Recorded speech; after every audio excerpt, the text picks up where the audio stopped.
ഈ പരിപാടിയുടെ അധ്യക്ഷൻ ശ്രീ കെ ജയപ്രകാശ്,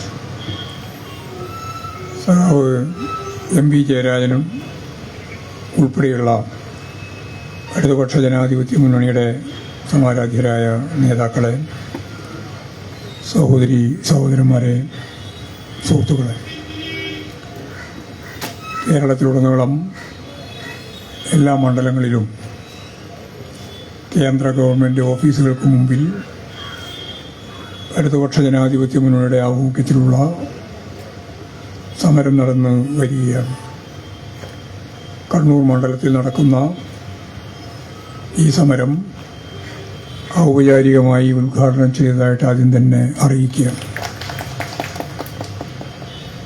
സമരത്തിൻ്റെ അടിസ്ഥാനപരമായ കാര്യങ്ങളെ സംബന്ധിച്ചെല്ലാം ഇവിടെ സംസാരിച്ചിട്ടുണ്ട്.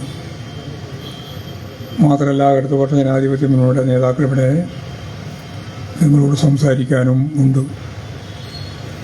ഞാനൊരു സുദീർഘമായ പ്രസംഗത്തിലേക്കൊന്നും കടക്കാൻ ഉദ്ദേശിക്കുന്നില്ല.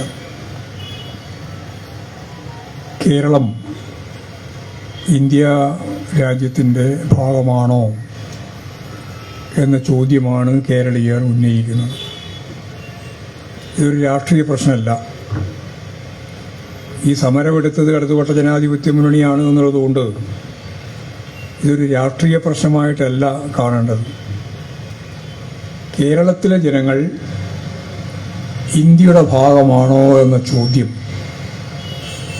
കേരളത്തിലെ ഓരോ മലയാളി, ഓരോ കേരളീയനും ചോദിക്കുന്ന അവസ്ഥയിലേക്ക് ഇപ്പോൾ വന്നു ചേർന്നിരിക്കുക. എന്തുകൊണ്ടാണ് ഇങ്ങനെ ഒരു നില ഉണ്ടായത് എന്ന് പരിശോധിച്ചാൽ അത് കേന്ദ്ര ഗവൺമെൻറ് കൈകാര്യം ചെയ്യുന്ന രാഷ്ട്രീയത്തിൻ്റെ പ്രശ്നം തന്നെയാണ്. ഞാൻ നേരത്തെ പറഞ്ഞു, രാഷ്ട്രീയമായിട്ടല്ല, കേരളീയരായ ഓരോരുത്തരും, അത് ഏത് രാഷ്ട്രീയ പാർട്ടിയിൽപ്പെട്ടാലും ഒരു രാഷ്ട്രീയ പാർട്ടിയിൽ പെട്ടില്ലെങ്കിലും അവർ ഈ കേരളത്തിൻ്റെ ഭാഗമാണോ ഇന്ത്യ, ഇന്ത്യയും കേരളവും തമ്മിൽ എന്തെങ്കിലും ബന്ധമുണ്ടോ എന്ന ഒരു കാര്യം ഉന്നയിക്കേണ്ടുന്ന സമയം അതിക്രമിച്ചിരിക്കുന്നു. കക്ഷി രാഷ്ട്രീയത്തിനതീതമായിട്ട് കേരളീയരെ ഒന്നിച്ച് മുന്നോട്ടേക്ക് കൊണ്ടുപോകേണ്ടുന്ന ഒരു സ്ലോഗനായിട്ട് ഇത് മാറിയിരിക്കുകയാണ്. ഇടതുപക്ഷ ജനാധിപത്യ മുന്നണിയുടെ ഗവൺമെൻറ് നമുക്കറിയാലോ, അതിന് കുറേ കാലത്തെ ഒരു സ്ഥിരതയുള്ള തുടർച്ചയുണ്ട്. കേരളം എങ്ങനെയാണ് ഇങ്ങനെ ആയത് എന്നതാണ് നമ്മുടെ ഏറ്റവും പ്രധാനപ്പെട്ട പ്രശ്നം. എല്ലാ ഇന്ത്യൻ സംസ്ഥാനങ്ങളും എന്തുകൊണ്ട് കേരളം പോലെ ആവുന്നില്ല എന്നുള്ളതും വളരെ പ്രധാനപ്പെട്ട പ്രശ്നമാണ്. കേന്ദ്രമന്ത്രിയെ പറ്റി പറഞ്ഞില്ല, അവരെല്ലാം പഠിക്കേണ്ട കാര്യം അതാണ്. എന്തുകൊണ്ട് ഇന്ത്യയിലെ മറ്റൊരു സംസ്ഥാനവും ഈ കേരളത്തെ പോലെ സാമൂഹ്യ ജീവിതത്തിൻ്റെ ഭാഗമായിട്ട് ജനങ്ങളുടെ ജീവിതം മെച്ചപ്പെടുത്തി മാതൃകാപരമായിട്ട് മുന്നോട്ടേക്ക് പോകാൻ കഴിഞ്ഞ ഈ കൽപ്പ്, ഈ ശക്തി, ഈ പ്രത്യേകത എന്തുകൊണ്ട് ഇന്ത്യയിലെ മറ്റിതര സംസ്ഥാനങ്ങളിലില്ല? ഇതാണ് വളരെ ഗൗരവമുള്ള പ്രശ്നം. നമ്മളിനി ഇടതുപക്ഷ ജനാധിപത്യ മുന്നണി ഗവൺമെൻറ് ഓരോ ഘട്ടത്തിലും കൃത്യമായ നിലപാട് സ്വീകരിച്ച് മുമ്പോട്ടേക്ക് പോയതിൻ്റെ തുടർച്ചയിൽ നിന്നാണ് നമ്മൾ മൂന്നാം LDF ഗവൺമെൻറ്റിലേക്ക് പോകുമെന്ന കാഴ്ചപ്പാടോടെ ജനങ്ങളെ സമീപിക്കുന്നത്.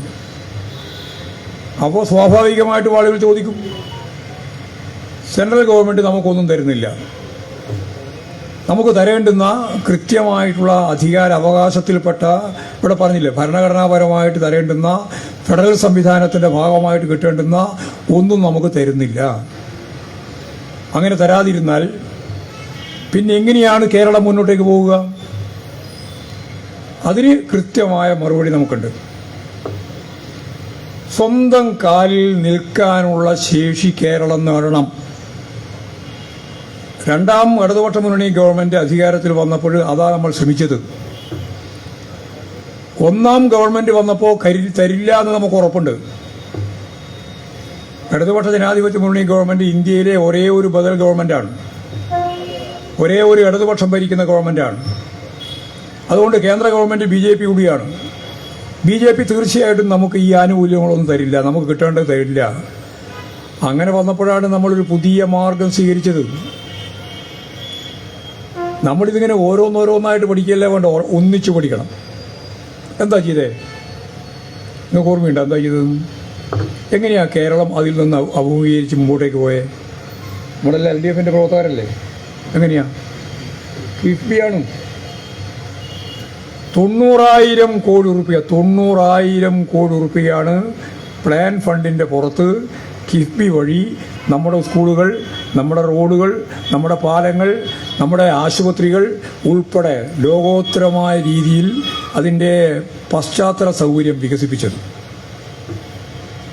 അതാണ് അവർക്ക് മനസ്സിലായി, കോൺഗ്രസിന് മനസ്സിലായി, BJPക്ക് മനസ്സിലായി. അവർ പറഞ്ഞു ആ കിഫ്ബി. അപ്പോൾ കിഫ്ബിക്കെതിരായിട്ട്, അപ്പോൾ കിഫ്ബി വാങ്ങിയ കടം ഗവൺമെൻറ്റിൻ്റെ കടത്തിൻ്റെ ഭാഗമാക്കി മാറ്റി. മനസ്സിലായില്ലേ? അപ്പോൾ ഇനി നമ്മളിപ്പോൾ എന്താ ചെയ്യുക? നമ്മളിപ്പോൾ ചെയ്തു. അത് 90,000 കോടിയാണ്. ഇക്കൊല്ലം കൂടി ചേർന്നാൽ 90,000 കോടി. ആ വികസന പ്രവർത്തനം നടന്നുകൊണ്ടിരിക്കുകയാണ്. അത് കേരളത്തിൻ്റെ മുഖച്ഛായ മാറ്റിയിട്ടുണ്ട്. നമ്മുടെ ഗ്രാമീണ റോഡ് ഉൾപ്പെടെ മാറിയിട്ടുണ്ട്. നമ്മുടെ സ്കൂളുകൾ മുഴുവൻ ചിത്രം മാറ്റിയിട്ടുണ്ട്. അതുപോലെ തന്നെ ആശുപത്രിയുടെ എല്ലാം ചിത്രം മാറി.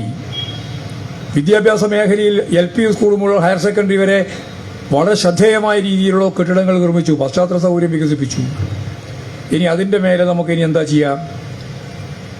2 കാര്യമാണ്. കഴിഞ്ഞ ഗവൺമെൻറ് വ്യക്തമായിട്ട് പറഞ്ഞു, ഞങ്ങളൊരു വിജ്ഞാന സമൂഹത്തെയാണ് സൃഷ്ടിക്കാൻ ഉദ്ദേശിക്കുന്നത്. വെറുതെ പറഞ്ഞതല്ല, വിജ്ഞാന സമൂഹം. അതിൻ്റെ ഒപ്പം വേറൊന്നും കൂടി പറഞ്ഞു. എന്താ പറഞ്ഞേ? വെറും വിജ്ഞാന സമൂഹം എന്ന് മാത്രമല്ല പറഞ്ഞത്. എന്താ പറഞ്ഞത്? വെറുതെ സമരത്തിൽ പോയാൽ പോരാ, അതിൻ്റെ ഒപ്പം ഒന്നും കൂടി പറഞ്ഞു. ഏതാ?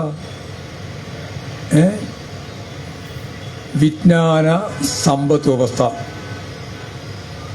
വിജ്ഞാന സമ്പദ് വ്യവസ്ഥ എന്ന് ഇതുവരെ ആരും കേട്ടിട്ടുണ്ടോ? ഒരു പുതിയ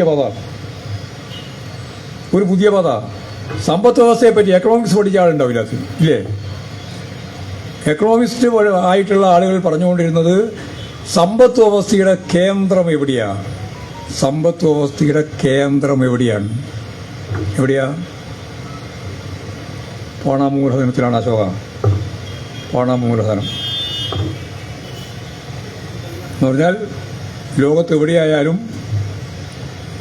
മൂലധനം പണരൂപത്തിൽ ഉപയോഗിച്ചുകൊണ്ടാണ് സമ്പദ് വ്യവസ്ഥ കൈകാര്യം ചെയ്യുക. എന്നാൽ നമ്മൾ പറഞ്ഞു നമ്മുടെ കയ്യിൽ എന്തില്ല, നമ്മുടെ കയ്യിൽ പണമില്ല. കാരണം കേന്ദ്ര ഗവൺമെൻറ് തരുന്നില്ല. ഇവിടെ പറഞ്ഞില്ല 54,000 കോടി തരുന്നില്ല, 57,000 കോടി നമുക്ക് തരുന്നില്ല. അപ്പോൾ നമ്മൾ പറഞ്ഞു, എന്താ പറഞ്ഞേ? നിങ്ങൾ ശ്രദ്ധിച്ചോ പറഞ്ഞതിൻ്റെ അർത്ഥം? വിജ്ഞാന സമൂഹവും വിജ്ഞാന സമ്പദ് വ്യവസ്ഥയും. എന്താ വിജ്ഞാന സമ്പദ് വ്യവസ്ഥയുടെ പ്രത്യേകത? വിജ്ഞാന സമ്പദ് വ്യവസ്ഥ എന്ന് പറഞ്ഞാൽ എന്താ പ്രത്യേകത? പണമൂലധനത്തിന് പകരം നോളജ്, വിജ്ഞാനമാണ് മൂലധനം. അതിൽ ഇവൻ്റെ ചീട്ട് വേണ്ടല്ലോ കേരളത്തിന്, കേന്ദ്ര ഗവൺമെൻറ്റിന് അംഗീകാരം വേണ്ടല്ലോ. അപ്പോൾ സ്വാഭാവികമായിട്ടും ആൾ പറഞ്ഞു, വിജ്ഞാനം ശരി, ഒക്കെ ശരിയാണ്, മൂലധനം ഒക്കെ ശരിയാണ്, എന്നാൽ നിങ്ങൾക്ക് എങ്ങനെയാണിത് പ്രാവർത്തികമാക്കുക? അതാണ് എറണാകുളത്ത് കുറച്ച് ദിവസം മുമ്പ് നടന്നത്. അതെന്നാ ശ്രദ്ധിച്ചിട്ടുണ്ടോ നിങ്ങൾ? രാഷ്ട്രീയം എന്ന് പറഞ്ഞാൽ അതാണ്. വെറുതെ കയറിയിട്ട് ഒരു പാർട്ടിയാകുമല്ലോ നമ്മൾ. എന്താ നടന്നേ? ഒരു നിക്ഷേപ സംഗമം, സുമിറ്റ്. 26 രാജ്യങ്ങളിൽ നിന്ന് അതിൽ പ്രതിനിധികൾ പങ്കെടുത്തു, രാജ്യഭരണ സംവിധാനം ഉൾപ്പെടെ. 2,500-ലധികം ആളുകൾ ഇൻവെസ്റ്റേഴ്സായിട്ട് വന്നു. അവരെല്ലാം കൂടി ഈ വിജ്ഞാന സമൂഹത്തിൻ്റെ ഭാഗമായിട്ടുള്ള വിജ്ഞാന സമ്പദ് വ്യവസ്ഥയിലേക്ക് മുതൽ മുടക്കാൻ ഇപ്പോൾ 1,53,000 കോടി, നേരത്തെ 90,000 കോടിയാണ്, ഇപ്പോൾ 1,53,000 കോടി. അതിനുശേഷം രാജീവൻ്റെ കയ്യിലേക്ക് വന്നത് 44,000 കോടി. ഇപ്പോൾ 2 ദിവസം കൂടി കഴിഞ്ഞ് ഇപ്പം നോക്കുമ്പോൾ ഒരു സംശയവും വേണ്ട, 2 ലക്ഷം കോടി. 2 ലക്ഷം കോടി ഉറുപ്പിക നിക്ഷേപിക്കാൻ ലോകത്തിൻ്റെ വിവിധ മേഖലയിലുള്ള ആളുകൾ കേരളത്തിൽ തയ്യാറായി വരികയാണ്. അത് വെറുതെ വരികയല്ല, 2 ആഴ്ച കൊണ്ട് അത് ചാർട്ട് ചെയ്യാൻ പോവാണ്. ഏതൊക്കെ, എവിടൊക്കെ? വിഴിഞ്ഞ പദ്ധതിയുടെ ഭാഗമായിട്ടുള്ള പശ്ചാത്തല സൗകര്യ വികസനം, റെയിൽവേയും ഹൈവേയും ഉൾപ്പെടെ ലോകത്തിലെ ഏറ്റവും പ്രധാനപ്പെട്ട ഒരു തുറമുഖമായിട്ട് ഇപ്പോഴും മാറിയിരിക്കുകയാണ്. ഉദ്ഘാടനം ചെയ്തിട്ടില്ല. അതിന് മുമ്പ് ലോകത്തിലെ ഏറ്റവും വലിയ, ഏറ്റവും ശ്രദ്ധേയമായ, ഏറ്റവും കൂടുതൽ ചരക്ക് കൈമാറ്റം ചെയ്യാൻ സാധിക്കുന്ന തുറമുഖമായി വിഴിഞ്ഞം തുറമുഖം മാറി. എന്തുകൊണ്ടാണ് അറിയോ നിങ്ങൾ? നമ്മൾ യഥാർത്ഥത്തിൽ വളരെ ഗൗരവത്തിൽ കാണേണ്ടതാണ് ഇതെല്ലാം ഓരോന്നും. ഇതിനെല്ലാം പരസ്പര ബന്ധമുണ്ട്. എന്തുകൊണ്ടാണ് ഇങ്ങനെ ഒരു തുറമുഖം കൊച്ചിയിൽ എത്രയോ വർഷമായിട്ട് നിൽക്കുകയല്ലേ? എന്നിട്ടും കൊച്ചിക്കില്ലാതെ പ്രാധാന്യം എങ്ങനെയാണ് വിഴിഞ്ഞത്തിന് വന്നത്? 2 കാര്യം കൊണ്ടാണ്. ഒന്ന്, ഈ ആനത്താര എന്ന് പറയുന്നത് എന്താ അറിയോ? ആനത്താര കേട്ടിട്ടുണ്ടോ? ആനത്താര കേട്ടോ ആരെങ്കിലും? ആന സ്ഥിരമായി പോകുന്ന, പരമ്പരാഗതമായിട്ട് കോടാനുകോടി വർഷങ്ങളായിട്ട് ഇങ്ങനെ പോയിക്കൊണ്ടിരിക്കുന്നതാണ് ഈ ആനത്താര പറയാം. അത് ഒരു ദിവസം കൊണ്ട്, 2 ദിവസം കൊണ്ട്, 100 കൊല്ലം കൊണ്ടൊന്നും ഉണ്ടായതല്ല. ആയിരക്കണക്കിന് വർഷമായിട്ട് ഈ ആന ഇങ്ങനെ പോയിക്കൊണ്ടിരിക്കുകയാണ്. ലോകത്തിൻ്റെ വിവിധ മേഖലയിൽ ഈ ആനത്താരയുണ്ട്. അതുപോലെ കപ്പൽ താരയുണ്ട്. കപ്പൽ താര എന്ന് പറഞ്ഞാൽ എന്താ? കപ്പൽ പോകുന്ന ചാനൽ, കപ്പൽ ചാനൽ. നമ്മൾ കാണുന്ന പോലെ ആകെ ഒരു കപ്പലല്ലേ നമ്മൾ കാണുന്നുള്ളൂ. ഇത് ആയിരക്കണക്കിന്, ലക്ഷക്കണക്കിന് കപ്പലുണ്ട് ലോകത്ത്.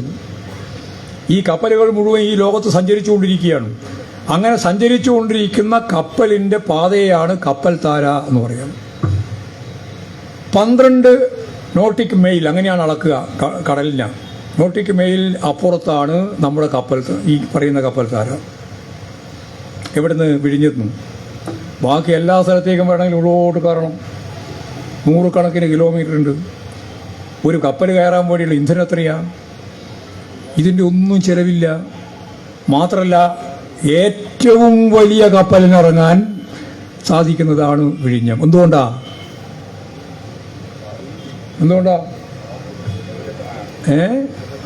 പ്രകൃതിദത്തമായ ആഴം. ഇത്രയും ആഴമുള്ള ഏത് കപ്പലിലും വരാൻ സാധിക്കുന്ന ഒരു ആഴ തുറമുഖം ലോകത്ത് തന്നെ വളരെ അപൂർവമാണ്. കൊച്ചിയിലൊക്കെ കപ്പൽ വരുമ്പോൾ കപ്പലിൻ്റെ ഒപ്പം തന്നെ എന്തും കൂടി വരും? മണ്ണും വരും. മണ്ണെന്ന് പറഞ്ഞാൽ പൂഴി. ആ പൂഴി പിന്നെ എന്ത് വേണം? ഡർജറി ഇത് മാറ്റണം. അതിനൊക്കെ എത്രയാ പണം ചെലവ്? ഇത് 1000 ആണ്ടുകളായിട്ട് നിൽക്കുന്ന ഒരു പ്രകൃതിദത്തമായിട്ടുള്ള തുറമുഖ സംവിധാനമാണ് ഈ ആഴം. ഈ ആഴമാണ് എല്ലാവരെയും ആകർഷിച്ചത്. ഏത് കപ്പലിനും കടന്നു വരാൻ കഴിയുന്ന ഒരാഴം. അപ്പോൾ അതിനെ നമുക്ക് ഫലപ്രദമായിട്ട് ഉപയോഗിക്കാൻ കഴിയും. അടുത്ത 2 മാസം കൊണ്ട് അത് ഉദ്ഘാടനം ചെയ്യാൻ പോവാണ്. അങ്ങനെ വന്നാൽ കേരളത്തിൻ്റെ അങ്ങേ അറ്റം, തെക്കേ അറ്റത്തുള്ള 2 ജില്ല ലോകോത്തരമായ രീതിയിൽ ഡെവലപ്പ് ചെയ്യും. അതിനെന്ത് വേണം? ഇതിലെ പരസ്പരം ആലോചിച്ച് പറഞ്ഞോളണം. അതിനെന്ത് വേണം? മൂലധനം വേണം. ഈ മൂലധനം നമ്മുടെ കയ്യിലുണ്ടോ? ഇല്ല. അപ്പോൾ നമ്മളെന്ത് വേണം? മൂലധനം സ്വരൂപിക്കണം.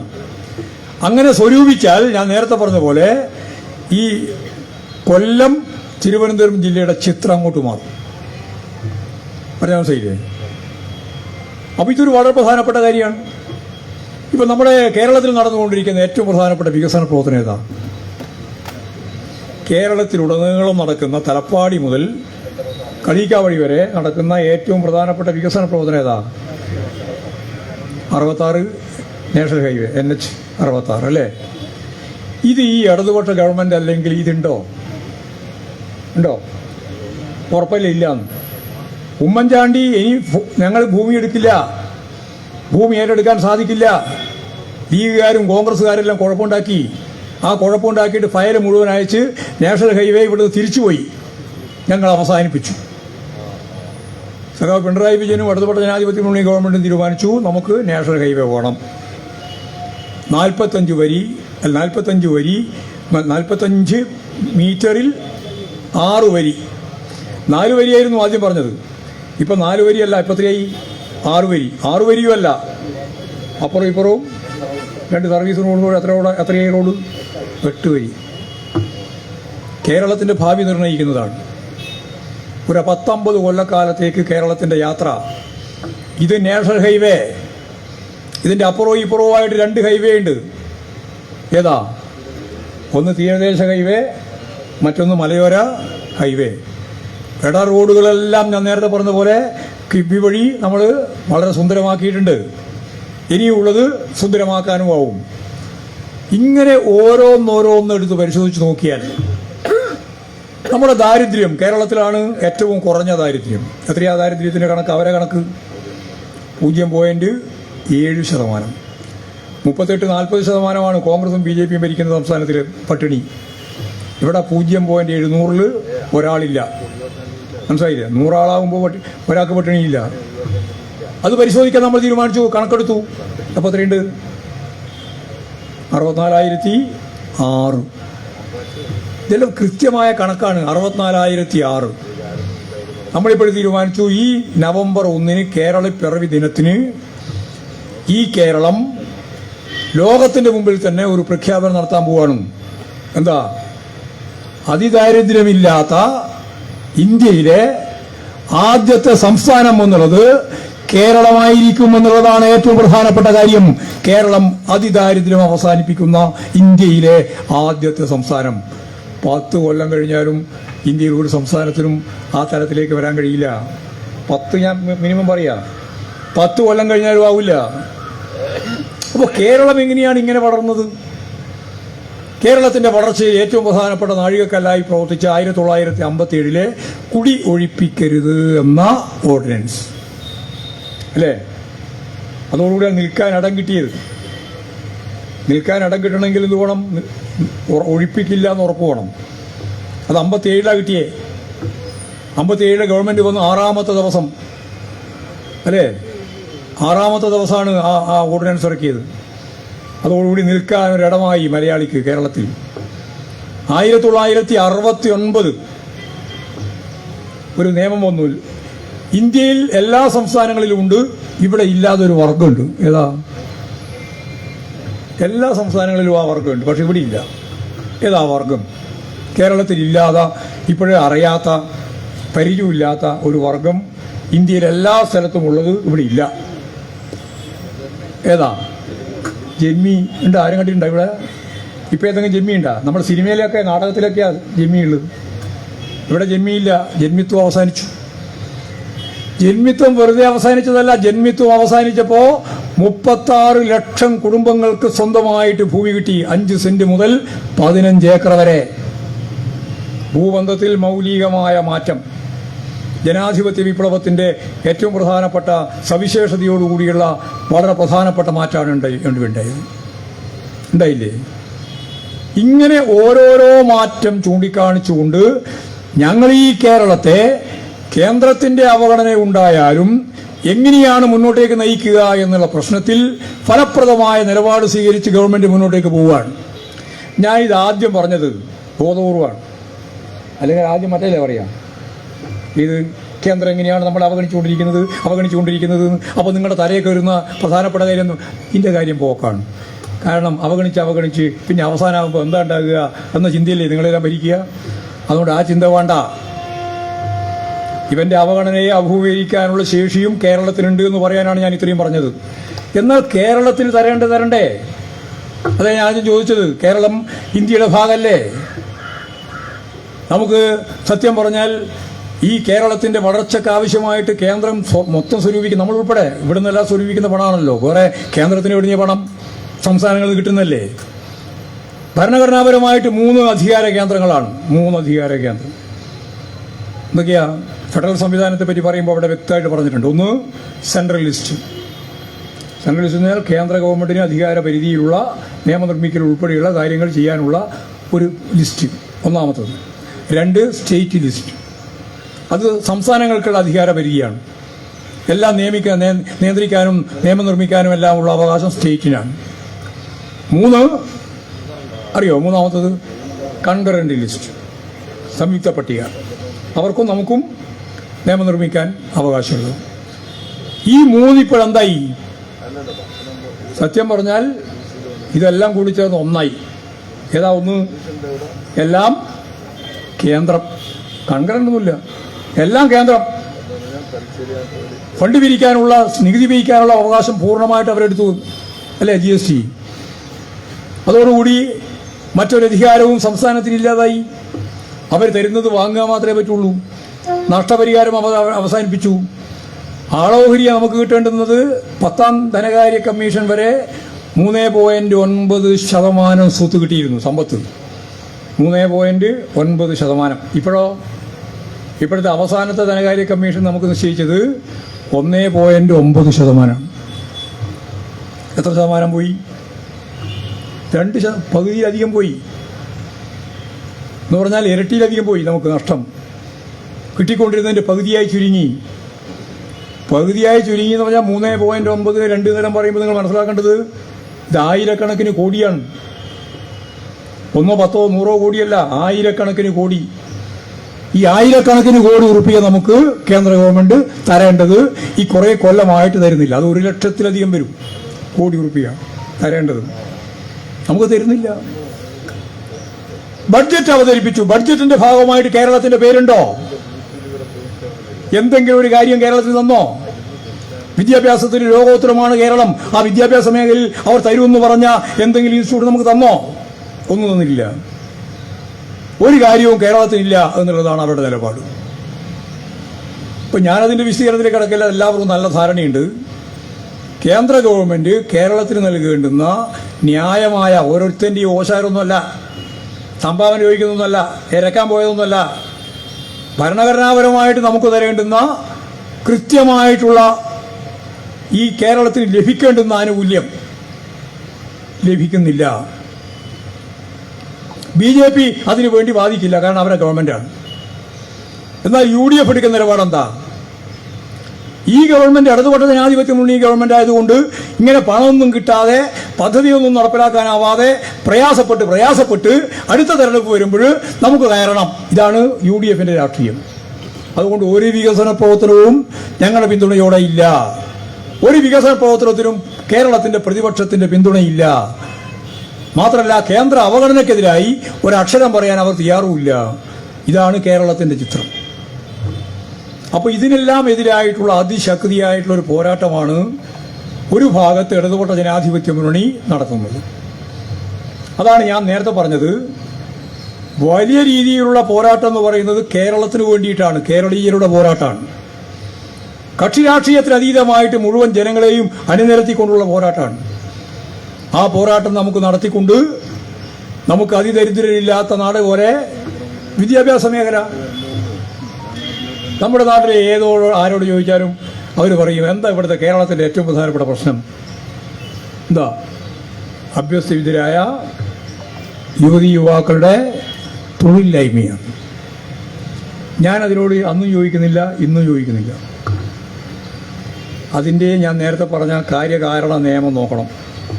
എന്തുകൊണ്ടാണ് ലോകത്ത് ഏറ്റവും കൂടുതൽ അഭ്യസ്തവിദ്യയിലുള്ള ഒരു നാടായി കേരളം മാറിയത്? വെറുതെ മാറിയത്. എന്താ UP മാറാതെ? എന്താ മധ്യപ്രദേശ് മാറാതെ? എന്താ ഇന്ത്യയിലെ ഒരു സംസ്ഥാനത്തിനും അല്ലെങ്കിൽ ലോകത്ത് തന്നെ ഇതുപോലെ മുന്നോട്ടേക്ക് വരാൻ സാധിക്കാതെ? വെറുതെയല്ല.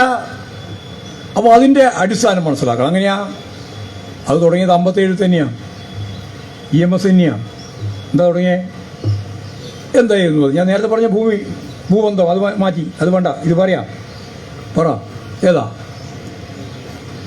എന്താണ് 57 ദൂരവ്യാപകമായ ഫലമുളവാക്കി ഇന്നത്തെ കേരളത്തെ സൃഷ്ടിച്ചതിൽ ഏറ്റവും പ്രധാനപ്പെട്ട പങ്കുവഹിച്ച ഒരു കാര്യം എന്താണ്? വേറൊന്നുമല്ല, ലളിതമായ കാര്യം. എല്ലാ കുട്ടികളോടും പറഞ്ഞു സ്കൂളിൽ ചേരാൻ. അപ്പോൾ വെറുതെ പറഞ്ഞാൽ ചേരൂല, പട്ടിണിയാ വീട്ടിൽ. 1957 ഒരു കാലം നിങ്ങൾ ആലോചിച്ച് നോക്കണം മനസ്സിൽ. കഞ്ഞി കുടിക്കാൻ വഴിയില്ല പാവപ്പെട്ടവർക്ക്, ജന്മിമാർക്ക് മാത്രമേ വഴിയുള്ളൂ. അങ്ങനെ ഇരിക്കുമ്പോൾ EMS പറഞ്ഞു, സ്കൂളിൽ ചേർന്നാൽ എന്ത് കിട്ടും? ഉച്ചക്ക് കഞ്ഞി, കുട്ടികൾക്ക് കഞ്ഞി കിട്ടുമെന്ന് പറഞ്ഞപ്പോൾ വീട്ടിൽ നിന്ന് അച്ഛനും അമ്മയും തന്നെ സ്കൂളിലേക്ക് അയക്കാൻ തുടങ്ങി. കുട്ടി സ്കൂളിലേക്ക് പോകാൻ തുടങ്ങി. ഒരു നേരമെങ്കിലും കൃത്യമായിട്ട് ഭക്ഷണം, ഉച്ചക്കഞ്ഞിയോടുകൂടിയുള്ള പഠനം തുടങ്ങി. അന്ന് പഠിച്ച ആരെങ്കിലും ഇവിടെ ഉണ്ടോ? 57 ഉണ്ടോ? 57 പഠിച്ച ഒരാൾ. അപ്പോൾ നിങ്ങൾ 57 പഠിച്ചാ അല്ലേ? അപ്പോൾ നിങ്ങൾക്കിപ്പം നിങ്ങളെ മോളുണ്ടോ? ആ, മോക്ക് മോളുണ്ടോ?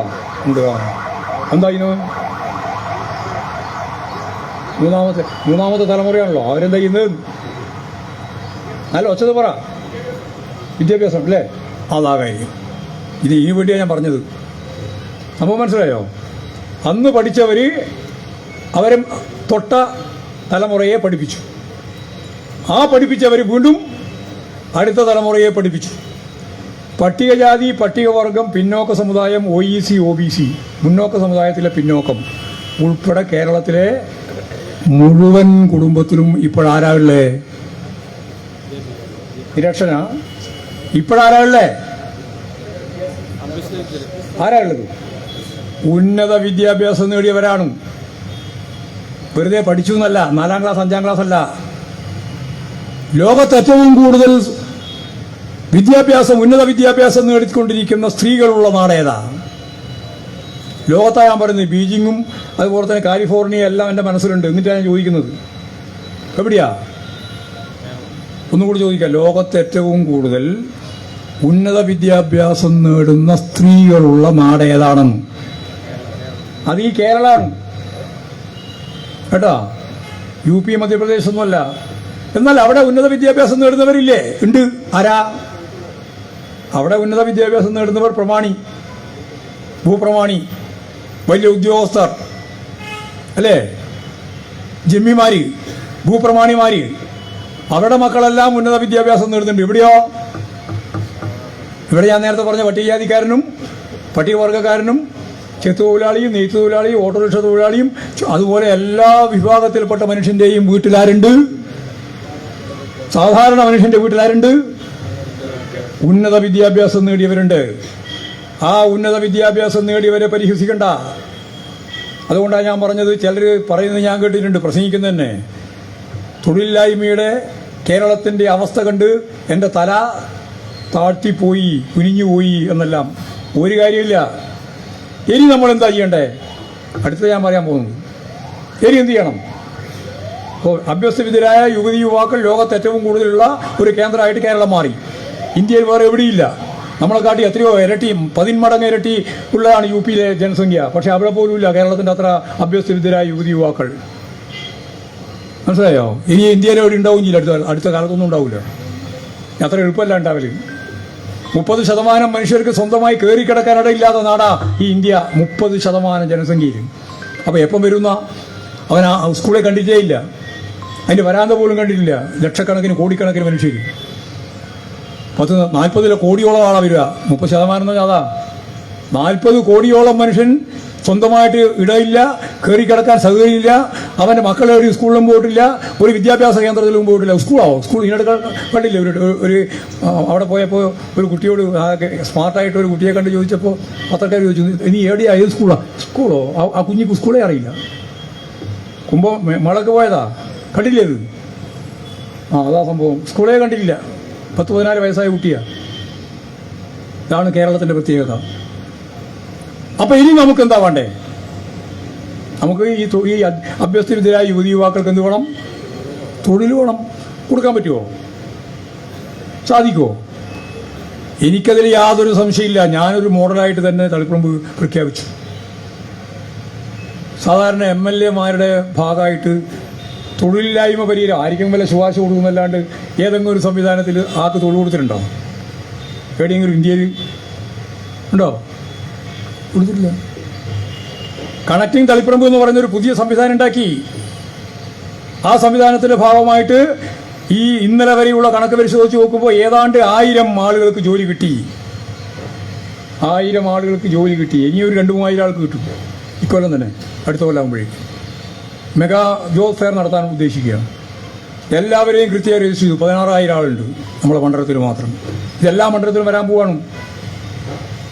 അവിടെ ജോബ് സ്റ്റേഷനുണ്ട്. എല്ലാ പഞ്ചായത്തിലുമുണ്ട്, മുനിസിപ്പാലിറ്റിയിലുമുണ്ട്. ആള് അന്വേഷിച്ച് വരാൻ തുടങ്ങി. ആ മണ്ഡലത്തിൽ നിന്ന് മാത്രമല്ല, മറ്റു മണ്ഡലത്തിൽ നിന്നും വരാൻ തുടങ്ങി. ഒരു ചെറുപ്പക്കാരന് ജോലി കിട്ടി. നല്ല രസമുള്ള ആദായങ്ങളോട് പറയാം. ഇവിടെയല്ല, വിദേശത്താണ് കിട്ടിയത്.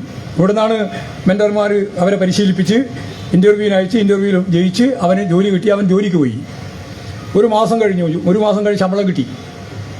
ഇവന് ശമ്പളം കിട്ടിയ ഒരു ആവേശത്തിൽ, നല്ല ശമ്പളമാണ്, ആവേശത്തിൽ ഇവൻ അപ്പോൾ തന്നെ വിളിക്കുകയാണ്. അവനെ പ്രാപ്തമാക്കിയ ഞങ്ങളുടെ സെൻറ്ററിലുള്ള കണക്റ്റിംഗ് തളിപ്പറമ്പിലുള്ള ഒരു സ്ത്രീയാണ്, ഒരു ചെറുപ്പക്കാരിയാണ്. അപ്പോൾ 2:30 മണിയായിട്ടില്ല, ഇവിടെ 2:30 മണി കൊള്ളുന്നിട്ടില്ല. അപ്പോഴാണ് ഇവൻ്റെ വിളി അവിടെ നിന്ന്.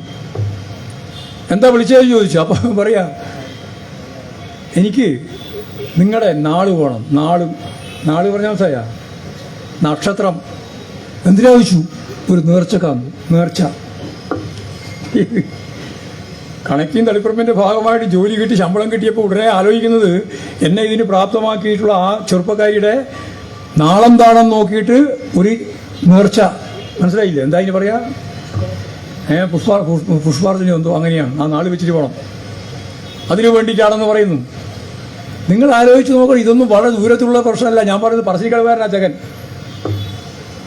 ജോലി കിട്ടിയിട്ട്. ഞങ്ങളിപ്പോൾ അവരെ എല്ലാം യോഗം പിടിക്കാൻ പോവാം. ഈ 1000-ഓളം ആളുകളെ യോഗം പ്രത്യേകിച്ച് സംഗമം നടത്താൻ പോവാണ്. എല്ലാവരും ഇന്ത്യയുടെയും ലോകത്തിൻ്റെയും കണ്ണൂരിൻ്റെയും കേരളത്തിൻ്റെയും എല്ലാം ഭാഗമായിട്ടുണ്ട്. അവരൊക്കെ ചേർന്ന് മുഖ്യമന്ത്രി ഉൾപ്പെടെ പങ്കെടുക്കുന്ന ഒരു വലിയ പരിപാടി നമ്മൾ നടത്താൻ പോവാണ്. ഒരു സംശയവും വേണ്ട, ഈ ഏപ്രിലിൽ വീണ്ടും ഒരു ജോബ് ഫെയർ നടത്തുന്നുണ്ട്. 1000 ആൾക്ക് അവിടെയും ജോലി കിട്ടും. ലോകത്തിൻ്റെ വിവിധ മേഖല ഏജൻസികളുമായിട്ട് നമ്മൾ ബന്ധപ്പെടുന്നുണ്ട്. അവർക്ക് വേണ്ടത് നല്ല സ്കില്ലാണ്. MA-യും MSc-യും BA-യും BCom വേണ്ട, അവർക്ക് സ്കില്ല് വേണം. ആ സ്കില്ല് എങ്ങനെയുണ്ടാവുക? അവരെ പഠിപ്പിക്കണം. ഒന്നാമത്തെ കാര്യം കമ്മ്യൂണിക്കേറ്റീവ് ഇംഗ്ലീഷാണ്. കമ്മ്യൂണിക്കേറ്റീവ് ഇംഗ്ലീഷ് നൽകാൻ സാധിച്ചാൽ നമ്മുടെ കുട്ടികൾ ആത്മവിശ്വാസത്തോടു കൂടി ഏത് ഇൻ്റർവ്യൂവിനെയും നേരിടും. ഇന്ന് കിട്ടിയില്ലെങ്കിൽ അടുത്ത പ്രാവശ്യം കിട്ടും. 10 ലക്ഷം ആളുകൾക്ക് തൊഴിൽ കൊടുക്കാനുള്ള സംവിധാനത്തിന്റെ ഭാഗമായ ഡിമാൻഡ് കേരളത്തിലുണ്ട്, ഗവൺമെന്റ് കയ്യിലുണ്ട്, അതിന്റെ പോർട്ടലുണ്ട്. വേറെ ഒന്നും ചെയ്യേണ്ട, രജിസ്റ്റർ ചെയ്ത് ശരിക്കും ശ്രദ്ധിച്ചാൽ അവർ ഇന്റർവ്യൂവിന് വിളിക്കും, ജോലി കിട്ടും, പോവാം. കേരളത്തിലും കിട്ടും, കേരളത്തിന് പുറത്തും കിട്ടും. ഇവിടെ ജോലിക്ക് ആളെ ആവശ്യമുള്ളത് ഇപ്പോൾ വന്നു തുടങ്ങി, നമ്മുടെ മുമ്പിലേക്ക് വന്നു തുടങ്ങി. ഞാൻ 941 മുമ്പുണ്ടായിരുന്നത്. അതിപ്പോൾ ഇന്ന് ഞാൻ വരുമ്പോഴാണ് പറഞ്ഞത് 1000-ഓളമായി. ഈ 4-5 മാത്രമേ കൊണ്ടു 1000 ആവാൻ. ഓരോ ദിവസവും ആൾ വരുന്നുണ്ട്. ഞാൻ കണക്കൂട്ടി നോക്കിയപ്പോൾ ഒരു ദിവസം 3 ആൾക്ക് ജോലി കൊടുക്കുന്നുണ്ട്. ഒരു ദിവസം 3 ആൾക്ക്. എന്നല്ലേ ഒരു കൊല്ലമായിട്ടുള്ള നമ്മൾ തുടങ്ങിയിട്ട്. ഈ മാർച്ച് മാസം കഴിയുമ്പോഴാണ് ഒരു കൊല്ലം പൂർത്തിയാകുക. അപ്പം നമുക്ക് ഇത് കേരളത്തിലുടനീളം നടപ്പിലാക്കാൻ ഗവൺമെന്റ് തീരുമാനിച്ചു. ജോബ് സ്റ്റേഷനുകൾ ആരംഭിക്കാൻ തീരുമാനിച്ചു. മണ്ഡലാടിസ്ഥാനത്തിൽ തീരുമാനിച്ചു. താഴെ ബ്ലോക്ക് അടിസ്ഥാനത്തിലും അതുപോലെ തന്നെ പഞ്ചായത്ത് അടിസ്ഥാനത്തിലും തീരുമാനിച്ചു. മുനിസിപ്പൽ അടിസ്ഥാനത്തിൽ തീരുമാനിച്ചു. നമുക്ക് കേരളത്തിലെ മെന്റർമാർ വേണം, പഠിപ്പിക്കാനുള്ള ആളുകൾ വേണം, നല്ല വിജ്ഞാന സമ്പന്നരായിട്ടുള്ള ആളുകൾ. ഞാൻ വിളിച്ചു നോക്കി, 64 എണ്ണത്തെ കിട്ടി തലമുറ മാത്രം. എഞ്ചിനീയറിംഗ് കോളേജിലെയും അതുപോലെ തന്നെ വളരെ പ്രധാനപ്പെട്ട ഇൻസ്റ്റിറ്റ്യൂട്ടുകളിൽ നിന്ന് 64 ആളുകൾ സന്നദ്ധമായിട്ട് വന്നു. പഠിപ്പിക്കാം, ഞങ്ങൾ പഠിപ്പിക്കാം, ഒരു പൈസയും വേണ്ട. അപ്പം നല്ല വിഭവമാണ് കേരളത്തിലുള്ളത്. ഇത് ഏതെങ്കിലും ഒരു മണ്ഡലത്തിൽ മാത്രമല്ല. അപ്പോൾ തൊഴിലില്ലായ്മ നമുക്ക് പരിഹരിക്കാം. നല്ല ആത്മധൈര്യം ഉണ്ടെങ്കിലേ പ്രഖ്യാപിക്കാൻ പറ്റുള്ളൂ. കാരണം 29 ലക്ഷം ആളുണ്ട് കേരളത്തിൽ, 29 ലക്ഷം. അതിൽ 20 ലക്ഷത്തിന് ഇപ്പോൾ ജോലി കൊടുക്കാന്ന് പറഞ്ഞു. 7 ലക്ഷത്തിലധികം ആൾക്ക് ജോലി കിട്ടി. 2,30,000 2,30,000 സ്വയം സംരംഭകർ ഇവിടെ തുടങ്ങി. അതുകൊണ്ടാണ് ഇന്ത്യയിൽ 1-ാം സ്ഥാനത്തേക്ക് വന്നത്. ആ 1-ാം സ്ഥാനത്തേക്ക് വന്ന കേരളത്തിന് ഇനിയിപ്പോൾ അതൊരു 3 ലക്ഷത്തിലേക്ക് എത്തും. നേരത്തെ പറഞ്ഞ 2 ലക്ഷം കോടിയും കൂടി ചേർത്ത് പുതിയ സംരംഭങ്ങൾ ആരംഭിക്കും. AI ഉൾപ്പെടെ എല്ലാം കൂടി ചേർന്ന് വന്നാൽ നമുക്ക് ഒരു 20 ലക്ഷം ആളുകൾക്ക് ഇപ്പൊ തന്നെ ഈ ഗവൺമെന്റിന്റെ കാലത്ത് തന്നെ ജോലി കൊടുക്കാൻ പറ്റും. ജോലി കൊടുക്കുക എന്ന് പറഞ്ഞാൽ ജോലി കിട്ടിയെന്ന് മാത്രമല്ല, ആ കുടുംബം എന്തായി? സുരക്ഷിതമായി. അവന്റെ വാങ്ങൽ കഴിവ് കൂടി. അപ്പോൾ സമ്പദ് വ്യവസ്ഥ ശക്തിപ്പെടും, വാങ്ങാനുള്ള ശേഷി കൂടും, വാങ്ങി ഉപയോഗിക്കാനുള്ള ഗുണമേന്മയുള്ള ഒരു ജീവിതത്തിലേക്ക് അവർ പോകും. അങ്ങനെ പോകണം. ഇതൊരു ബദൽ സംവിധാനത്തിന്റെ ഭാഗമായിട്ട് കേരളം കൈകാര്യം ചെയ്യാൻ പോവാണ്. അതുകൊണ്ട് കേന്ദ്രത്തോട് ചോദിച്ചു വാങ്ങേണ്ടത് വാങ്ങണം. അത് കോടതിയിൽ പോയാലും അതുപോലെ തന്നെ ശക്തിയായ സമ്മർദ്ദം ചെലുത്തിയാലും നമുക്കത് വാങ്ങാനാവണം. അങ്ങനെ വാങ്ങാനാവുന്നില്ല എങ്കിൽ പോലും കേരളത്തെ പിന്നോട്ടേക്ക് നയിക്കാൻ ഞങ്ങളില്ല. കേരളത്തെ മുന്നോട്ടേക്ക് തന്നെയാണ് നയിക്കുക. അതിന്റെ ഭാഗമായിട്ട് വിദ്യാഭ്യാസ മേഖല, ആരോഗ്യ മേഖല, ലോകോത്തരമാണ് നമ്മുടെ ആരോഗ്യ മേഖല. ഇനി തൊഴിലില്ലായ്മ പരിഹരിക്കാനുള്ള ഈ ശ്രമം അത് ഇന്ത്യയിൽ ഒരു ഗവൺമെന്റിനും സാധിക്കുന്ന ഒന്നല്ല. കേരളത്തിന്റെ പ്രത്യേകതയാണ്. വാരിക്കോരി എടുക്കാൻ നമുക്ക് ചെറുപ്പക്കാരികളുമുണ്ട്. അവർക്കെല്ലാം ജോലി കൊടുക്കാനുള്ള പശ്ചാത്തല സൗകര്യം നമ്മൾ ഒരുക്കുകയാണ്. ഇങ്ങനെയെല്ലാം ചേർന്ന് വളരെ ലളിതമായിട്ട് പറഞ്ഞാൽ ഇനി ഒരു 10-20 കൊല്ലം കൂടി മുമ്പോട്ടേക്ക് പോയാൽ 400 വർഷമായി ലോകത്ത് മുതലാളിത്ത ജനാധിപത്യ വിപ്ലവം നടന്നിട്ട്. 400 കൊല്ലം. അതിന്റെ വളർച്ചയാണ് ലോകത്തെ വികസിത അർദ്ധവികസിത രാജ്യങ്ങൾക്കുള്ളത്. നമ്മളിപ്പോൾ 57 മുതൽ കൂട്ടിയാൽ അത്ര ഈ കൊല്ലം അശോക പറ 57 മുതൽ കൂട്ടിയാൽ ഇപ്പോൾ 2025 68 കൊല്ലം. ഇനി ഒരു 20 കൊല്ലം കൂടി കൂട്ടാം. അപ്പോൾ അത്രയായി 68ഉം 88 75 വർഷം, അല്ലെങ്കിൽ 85 വർഷം. ഈ 85 വർഷം കൊണ്ട് 400 വർഷക്കാലം നേടിയ വികസിത അർദ്ധവികസിത രാജ്യങ്ങളിലെ ജനങ്ങളുടെ ജീവിത നിലവാരത്തിലേക്ക് കേരളത്തിലെ ജനങ്ങളുടെ ജീവിത നിലവാരം ഉയർത്തുന്നതിനെയാണ് നമ്മൾ എന്ത് പറയുന്നത്? അത് പിടിച്ചില്ല. എന്ത് പറയുന്നത്? കേരള മോഡലൊന്നുമല്ല, അതിന് പുതിയൊരു പേരുണ്ട്, നവകേരളം എന്ന് പറയുന്നത്. നവകേരളം. ഈ നവകേരളത്തെ സൃഷ്ടിക്കുക എന്നുള്ളതാണ് നമ്മുടെ പണി. പട്ടിണി അവസാനിപ്പിക്കലൊന്നുമല്ല. അതല്ല അതിന്റെ ചെറിയ ഭാഗം. ലോകോത്തരമായ രീതിയിലുള്ള ഒരു ജനതയെ ഈ കേരളം ഇന്ത്യക്ക് മാതൃകയായി, ലോകത്തിന് മാതൃകയായി നമുക്ക് സൃഷ്ടിക്കാനാവും. അതിലേക്കുള്ള യാത്രയാണ് ഇടതുപക്ഷ ജനാധിപത്യ മുന്നണി ഗവൺമെന്റ് ഉദ്ദേശിക്കുന്നത്.